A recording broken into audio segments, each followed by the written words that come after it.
Today I'm breaking down 10 players heading into the 2025 fantasy football season that I absolutely love, players that I absolutely cannot stop drafting. I think these are some of the very best players as we approach the upcoming fantasy season. And I will go ahead and say I would literally die for each and every one of these players for them to make it on my 2025 fantasy football squads. So buckle up. We're hopping into some of the very best overall players for 2025 fantasy football. Let's kick the video off with A.J. Brown of the Philadelphia Eagles. This is a player who I feel like I'm defending way too much in the current offseason, and I felt like I was defending way too much last year, right? I just feel like the A.J. Brown hate has gone way too far. And listen, I love every wide receiver going in the first round of fantasy mock drafts and drafts right now. I love the tier of wide receivers at the beginning of the second round. Ladd McConkey, Brian Thomas Jr., to a degree, although I consider him a first-round wide receiver, A.J. Brown and Drake London. I think there's plenty of reason to argue against any of these guys and why other players should go in front of each other. But I just feel like A.J. Brown is being massively undervalued. Just don't forget, in 2022, this was your wide receiver 8 in fantasy points per game at 17.6 fantasy points per game. Then once again in 2023, was the wide receiver 8 in fantasy points per game with 17 fantasy points per game and only had a drop of 16.7 fantasy points per game last year. Was the wide receiver 12 in fantasy points per game last year, as you guys see on the screen. Has had over 1,000 receiving yards in 3 straight seasons and 7 or more receiving touchdowns in 3 straight seasons, and only played in 13 games last year, right? Like, I feel like that is the only issue here. If we had seen a full season out of A.J. Brown last year, he would have easily finished in the top 15 amongst wide receivers in fantasy football scoring, if not better, and he was still the wide receiver 20 in fantasy football last year in terms of PPR scoring. So we look at the makeup of this team, like, sure, they may run more like they did last year. I don't really feel like it impacted A.J. Brown that negatively at the end of the day. And I found myself just constantly defending A.J. Brown last year and telling you guys, you start A.J. Brown no matter what. Don't trade A.J. Brown. Don't bench A.J. Brown. He still gave you double-digit fantasy points in every game except for 2 last year. And like, what is different about this team offensively going into 2025? It's the same exact makeup at the end of the day. If anything, they need to throw more because of the insane amount of volume they gave Saquon Barkley in 2024. So I'm not worried about A.J. Brown whatsoever going into 2025. Once again, I really like this tier of wide receivers that he's going in overall. If you're higher on Drake London or Ladd McConkey, I'm okay with it. Like, I don't think there's any bad wide receivers going in that area of drafts right now, but I just see so much consistent, like, I'm going to stay away from A.J. Brown, or I'm out on A.J. Brown, and I don't get it. He's been one of the most productive fantasy football wide receivers in 3 straight seasons. I have no panic whatsoever about A.J. Brown, and I am drafting him left and right as we approach 2025 fantasy football. Next up, we have Kyren Williams of the LA Rams. This is another player who I feel like is getting way too much hate in this current off season. We look back to 2024, right?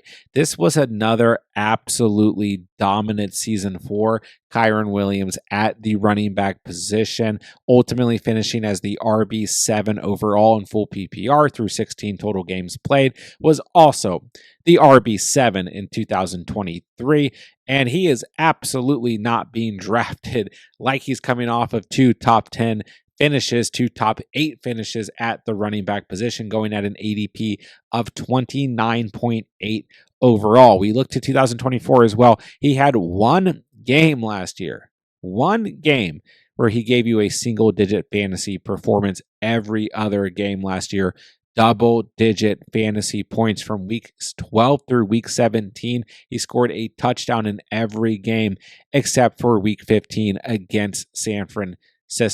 This is a red zone monster. This is a player that Sean McVay will continue to run into the ground. He has shown throughout his coaching history that he will run running backs into the absolute dirt, and there is still a lot left for Kyren Williams. You look to last year, he was number 1 in total snap share amongst all running backs, number 2 in opportunity share as well, number 3 in total carries, and number 1 in red zone touches. This is a player who gets a ton of volume, and that is not changing this year. I am not in any way worried about rookie Jarquez Hunter out of Auburn. I'm not worried about the fact that the Rams drafted Blake Corum last year. Remember how big of a conundrum that was last offseason, then it turned out to be an absolute nothing burger, right? I'm just not worried about this situation for Kyren Williams whatsoever. Averaged 21.3 fantasy points per game in 2023. Dropped a little bit last year to 17 fantasy points per game. In 2024 was still went from the RB2 in fantasy points per game to the RB10. I know you look a little bit deeper at some of his statistics last year. Yes, he did drop a bit in efficiency, but once again, the overall volume is there for Kyren Williams, and it's not like you're drafting Kyren Williams in the first or second round. He's going at an ADP where he's being drafted in the 3rd round, and I've even seen fantasy drafts and mock drafts where he falls into the 4th round. I don't understand it whatsoever. I'm all in on Kyren Williams going into 2025. His ADP is phenomenal. The stats are there. The fantasy performances are there, and we should get a fully healthy Matthew Stafford, Puka Nacua this year. That connection plus the addition of Devontae Adams and a Sean McVay offense, this team should theoretically be better than some portions we saw last year. We had banged up Matthew Stafford when we had Puka missing time and Cooper Kupp missing time. So I'm all in on this Rams offense. As I was last offseason, I love Kyren Williams going into 2025 fantasy football. Next up, let's talk about another undervalued running back. That's Kenneth Walker of the Seattle Seahawks, a player that I talked about in a recent video, 5 running backs that I think can break 2025 fantasy football, and I absolutely think Kenneth Walker can do so. He's going at an ADP of 46.3 on the Sleeper app, and this is a player in a prime position to have the best fantasy season of his career. You look to last year, it feels like it was a disappointment, I guess, because Kenneth Walker only played in 11 games. That's completely fair, and that is the common knock on Kenneth Walker, is he only played 15 games for the first 2 seasons of his career, and then 11 games last year, like I just said. But you look a little bit deeper, right? Kenneth Walker, double-digit fantasy performances in 9 out of 11 games he played in last year. He was number 12 in fantasy points per game at 16.5 fantasy points per game, as you see on this screen. Number 6 in expected fantasy points per game. Number 11 in routes ran. This is what's really important here. 53 targets, 46 receptions, the best overall receiving year of his career, with finishing with 299 receiving yards, 1 receiving touchdown, 6.5 yards per catch. Like I said, 53 targets, 46 catches. And now we have Clint Kubiak coming over as the offensive coordinator from the New Orleans Saints, who just gave Alvin Kamara a season in which he was number 2 amongst running backs in receiving yards, number 2 in receptions, number 5 in fantasy points per game, number 1 in expected fantasy points per game, number 1 in target share, and number 6 in routes ran. You put the two together, it is all there for Kenneth Walker to have a season in which he is incredibly involved in the passing game. I'm okay with Sam Darnold at quarterback. No matter how you look at it, Darnold is coming off of an MVP caliber type season. I know there are a couple hiccup games there. End of the season, a little bit more reminiscent of Sam Darnold seeing ghosts, maybe a more friendly offensive system in that Kevin O'Connell system. But at the end of the day, the volume's going to be here for Kenneth Walker. I do really, really like Zach Charbonnet at his ADP for all the same reasons. I think he's one of the most elite handcuffs you guys can go out and draft, but everything is there for Kenneth Walker to have a monster 2025 fantasy football season. And once again, going in the mid-4th round, sometimes falling a little bit later in drafts right now. So I am all in on Kenneth Walker heading into 2025. I think you guys should absolutely also be all the way in on Kenneth Walker. Next up, let's talk about Jameson Williams of the Detroit Lions. And if you guys remember last offseason, JMO was one of my absolute favorite sleepers, a player that I thought could have a huge breakout season in 2024, and he absolutely did compared to his first 2 years in the league. Through 15 games, was the wide receiver 22 in full PPR, 91 targets, 58 receptions, over 1,000 receiving yards, 17.2 yards per catch, and 7 receiving touchdowns. Was the wide receiver 23 in fantasy points per game at 14.2 fantasy points per game. But he's going at an ADP of 58.3. Listen, there were some hiccups last year. There were some bumps in the road. There were some poor performances. But overall, when we look to last year in games that Jameson Williams played, he only gave you single-digit fantasy performances 4 times. Every other game, double-digit fantasy performances. And we saw a lot more design plays for Jameson Williams. We saw that ability for him to stretch the field, get involved down the field. But we also just saw some solid receiving games out of JMO. Some people panicked here because Ben Johnson is now gone, head coach of the Chicago Bears now. What exactly does that mean for this offense, for Jameson Williams? But I'm just not worried about this situation whatsoever. I think this is kind of an overreaction.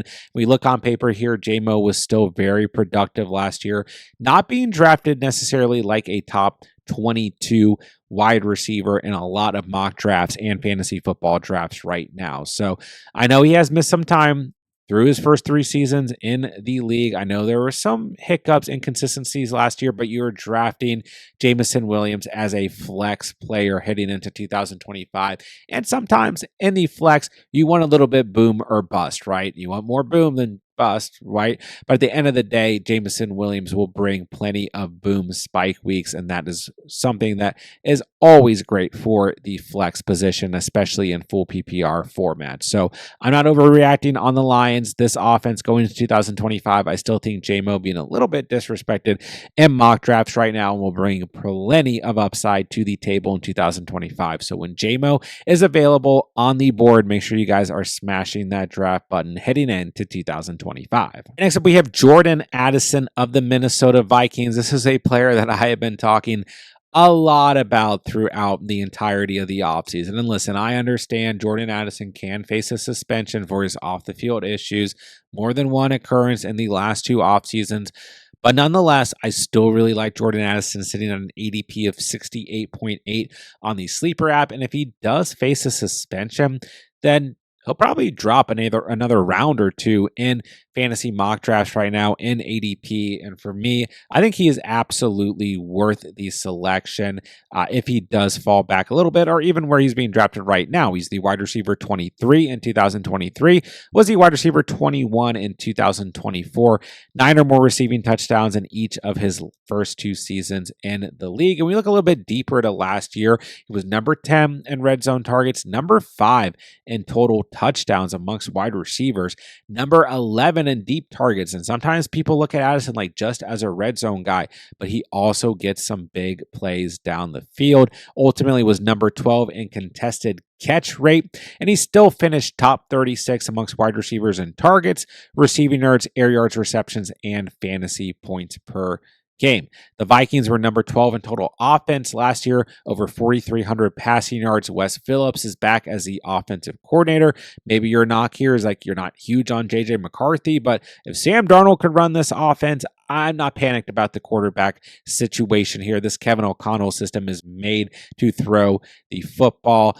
Ultimately, I think when we look at an ADP of 68.8, we're really getting a lot of people freaking out about Jordan Addison and his potential suspension. But don't forget, he missed 2 games due to injury last year in weeks 3 and week 4. And then week 18, he had 1 fantasy point. So he essentially missed 3 games last year. So I'm not worried about Addison whatsoever. And just don't forget as well, JJ is always on the field. He's always going to get the bulk of the defensive pressure. That opens up a lot of big plays for Jordan Addison. So everything's there for another very productive season, and you're getting a very good late round value on Jordan Addison right now. So when he's available on the board, make sure you guys are smashing that draft button. Next up, let's talk about Chris Godwin of the Tampa Bay Buccaneers. This is another player who I think his ADP is a little bit sneaky right now, sitting at 71.4 on the sleeper app. And we know that he's fallen back a bit in rankings because he suffered that injury in week 7 against Baltimore.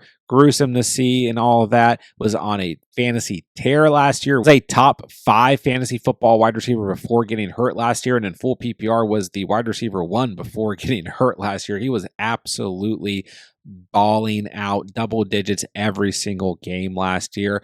Listen, this offense might be a little bit different this year with Liam Cohen now departed as the head coach of the Jaguars, but at the same time here, this offense is going to throw the football a ton. Baker Mayfield coming off an MVP caliber season.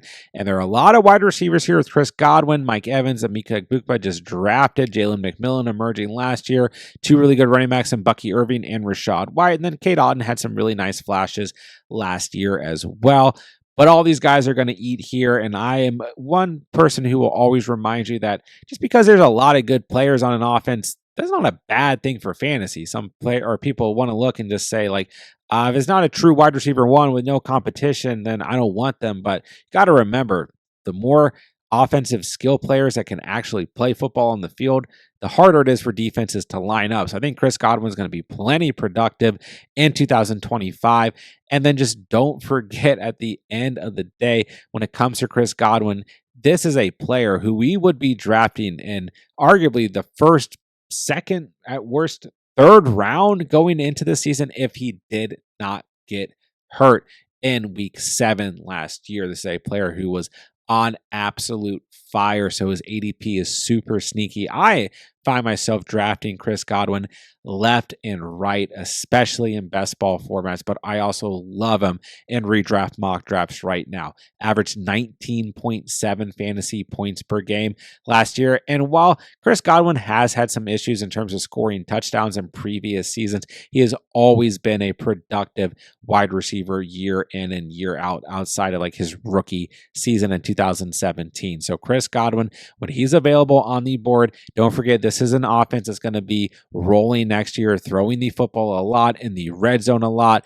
And ultimately, this is a player who we would be looking at very, very differently if he did not suffer an early injury in 2024. And all signs are indicating that he should be ready by week 1, if not just a few weeks into the season. So draft him while you guys can. All right, if you guys have been following the channel this offseason, you already knew that DeAndre Swift was going to make the video. This is a player that I've been talking about all offseason long that I absolutely love at his ADP of 77.8 on the sleeper app. This is a player that I seem to always like in the offseason, but nonetheless, I know there are a lot of DeAndre Swift haters, and I take a lot of heat for being a DeAndre Swift truther, and I don't know if the ceiling is massively high going into 2025, or if it's ever been massively high for DeAndre Swift, but I think there's enough to argue that the ceiling could be higher than ever for Swift in 2025.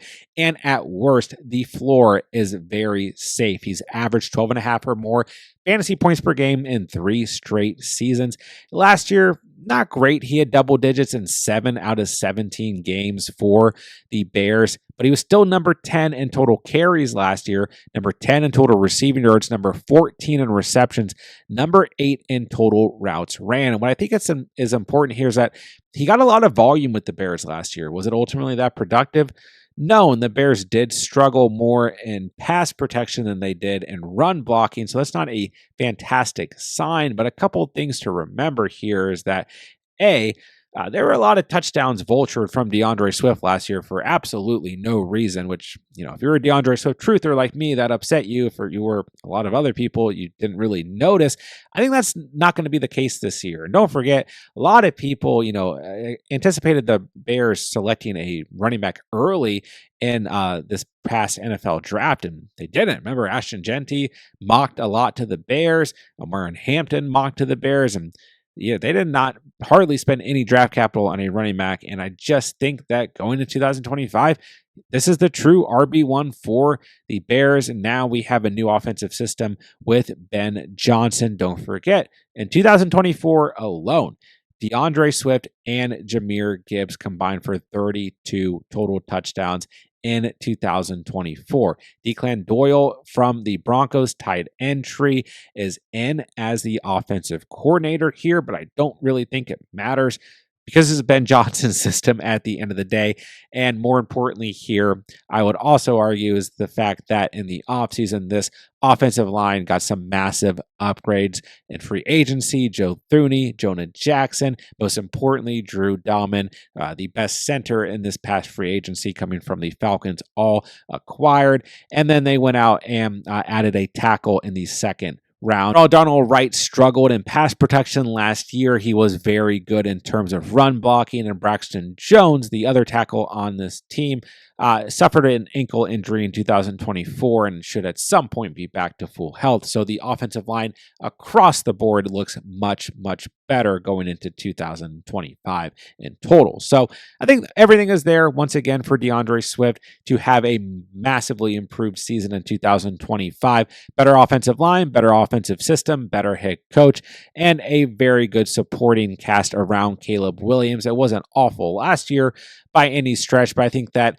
the actual coaching support will make a big difference. So for all you guys out there, high on Caleb Williams, high on Rome Odunze, high on Colston Loveland, whatever it may be, if you're in on those guys, there's no reason to not be on DeAndre Swift still, So when Swift is on the board, you can draft him as an RB3. You can draft him as a bench running back. His ADP is still very late in mock drafts right now, and I'm smashing the draft button as often as I can on DeAndre Swift heading into 2025. All right, next up, let's talk about Jakobi Meyers of the Las Vegas Raiders. This is a player going at an ADP of 85.4 on the Sleeper app. This is another player that I have talked a lot about in this current offseason. He's been a top 30 or better wide receiver in 4 straight seasons, coming off of his best fantasy season of his career. Wide receiver 19 in full PPR through 15 games, 129 targets, 87 catches, over 1,000 receiving yards, 11.8 yards per catch. 4 receiving touchdowns, was the wide receiver 20 in fantasy points per game with 14.5 fantasy points per game. Gets a big upgrade at the quarterback position, going from the noodle arm, Gardner Minshew, and Aiden O'Connell to Geno Smith. And say what you want about Geno Smith, but I've said it all offseason long. He just gave JSN his breakout sophomore season, and JSN's one of the hottest names in fantasy football at the wide receiver position in terms of emerging wide receivers. So I'm not worried about Geno Smith's ability to support Jakobi Meyers. I'm not worried about the rest of this wide receiver room. I do like rookie Jack Besh here. I do think that there could be some moments for guys like Trey Tucker or the other rookie on this team, Donta Thornton. But ultimately, you look at this wide receiver room for this roster, it's Jakobi Meyers, and that's it. And yes, I know Brock Bowers is on this team. He's a tight end. We're just looking at wide receivers here. And yeah, Brock Bowers is going to get plenty of volume. But Brock Bowers had 153 targets in his rookie season, and there was still 129 targets left over for Jakobi Meyers. And I do like Ashton Jeanty as much as the next guy, but he's not really a running back in my eye who's going to take away a lot of volume in the passing game. But also, it's worth noting that this offense, in theory, will be better with Ashton Jeanty at the running back position as well. And at the end of the day, this is a better coaching tree here now with Pete Carroll as the head coach, a better offensive system here. So all signs are, pointing towards positive regression for the entire Raiders offense, except for maybe Brock Bowers because his numbers were absolutely insane last year. But nonetheless, I love Jakobi Meyers right now, and his ADP is 85.4. You're drafting him as a secondary flex player, as a bench player. This is a player that I have been drafting left and right, and I never feel bad about it. Is the ceiling incredibly high here? Maybe not, but he still had over 17 fantasy points, 1, 2, 3, 4 times last year, and plenty of double-digit fantasy performances as well. We're looking at 1, 2, 3, 4, 5 single-digit fantasy performances last year, and that is it. So when you're drafting him late in your drafts right now, you're not going to feel bad about it whatsoever. When Jakobi Meyers has been on the board for me, I am drafting him left and right every single time. I've been talking about this all off season long, and I'm going to continue to do so as we move into 2025 fantasy football. Let's take a look at 2 late round players, and I am starting with Rachaad White, another player that if you guys have followed this channel for any amount of time or throughout this offseason, you knew was probably going to make this video. And just hear me out here, Rachaad White haters, Bucky Irving truthers. Listen, I like Bucky Irving as much as the next guy. I will fully admit that Bucky Irving is the better running back on the Tampa Bay Buccaneers. But we look to last year for Rachaad White in terms of single-digit fantasy performances. 5. That's it. Okay, even with the emergence of Bucky Irving, Rachaad White gave you single-digit fantasy performances just 5 times last year and still averaged 12.5 fantasy points per game, finishing the top 25 amongst all running backs in fantasy points per game. Bad drop-off there. Was the running back 10 in 2023 in fantasy points per game. And like I said, moved back to the RB23 last year, but still had plenty of involvement in the passing game with 57 targets, 51 catches, and 393 receiving yards, 6 receiving touchdowns last year. That would put him as the running back 8 in receiving yards last year, the running back 8 in receptions last year, and was still top 15 amongst total touchdowns scored by running backs last year. Number 3 in routes ran amongst our running backs last year, number 4 in route participation, and number 4 in catch rate amongst all running backs last year. And a really interesting stat is he was number 3 amongst all running backs in yards created per touch. So Rachaad White is still plenty productive within the system. And as we touched on with Chris Godwin, this is still going to be an offense that's going to score a lot of touchdowns this year, be in the red zone a lot this year, put up a lot of points total, and be able to spread the wealth to a lot of players. So do I think Rachaad White could see a bit of a knock similar to what we saw compared over the last 2 seasons? Sure, but I also think he could have plenty of productive weeks and still have good standalone value, while most importantly, still being one of the best handcuff running backs in all of fantasy football. If you guys are high on Bucky Irving, that's great. I am high on Bucky Irving as well. But just don't forget, if something happens to Bucky Irving, we know exactly what to expect out of Rachaad White if he is seeing RB1 volume, because we've seen it in years past.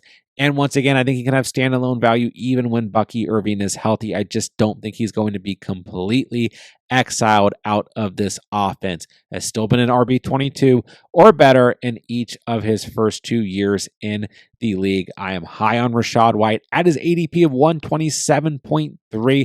There's no risk here. If it doesn't work out, if everything I said just now is for nothing, well, then you risk absolutely nothing. This is a late round running back, and I really don't see that changing throughout the off season. But like I said, even if you're not completely in on Rachaad White in the same mass hysteria way that I am and have been for 2 years straight now, he's still a very, very valuable running back where he goes in mock drafts currently. So just consider at the end of your drafts drafting Rachaad White as we go into 2025. All right, one more late round player for you guys. That is Marvin Mims of the Denver Broncos. This is another player that I've talked a lot about throughout the off season. This is a player that I just think is worth the draft selection.